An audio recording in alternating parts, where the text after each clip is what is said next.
For our last story tonight, let's talk about technology. No doubt it makes our lives easier. It started with a simple wheel. It helped us go from one point to another. Wheels made travel much more efficient. Using them is way better than walking with legs. No argument there.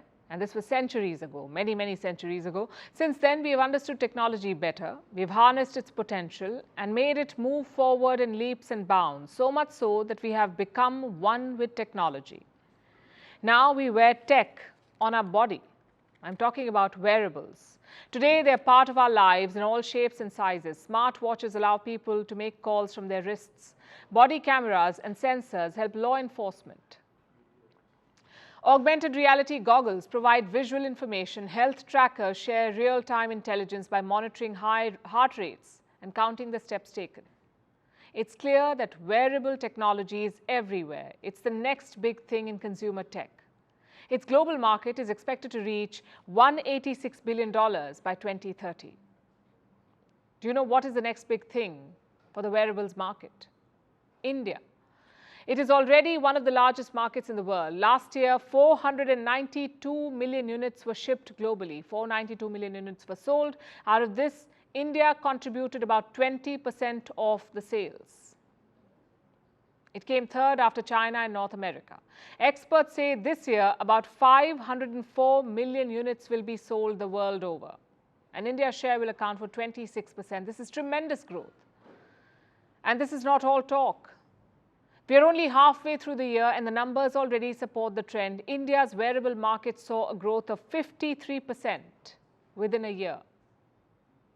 This year, more than 57 million units have already been sold. Last year, India became the world's largest smartwatch market.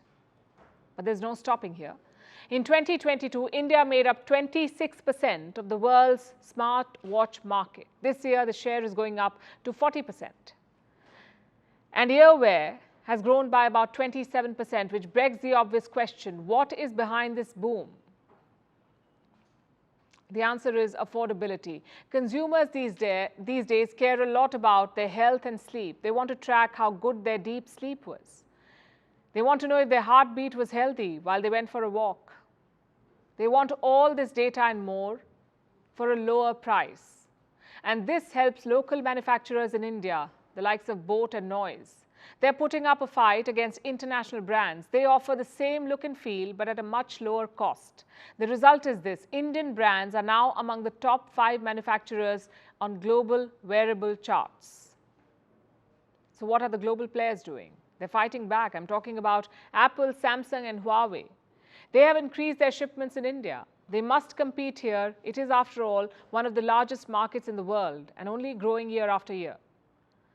But so far, the international brands have failed to beat the local players. Look at the numbers. In one quarter, the average price of smartwatches has dropped by 45% in India. In 1 year, the average price of wearables has dropped by 23%. So Indian companies are in a good place. But if they want to dominate the global market, they must plan ahead. By 2030, eyewear and headwear are expected to register the second fastest growth. Remember, India already dominates the smartwatch market. But brands like Alphabet and Apple are ahead in other areas.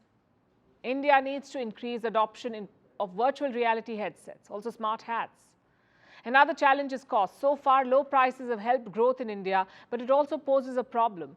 Prices are already at their lowest, so brands will have to differentiate themselves. They'll have to focus on research, improve accuracy, provide something new and unique to the customer.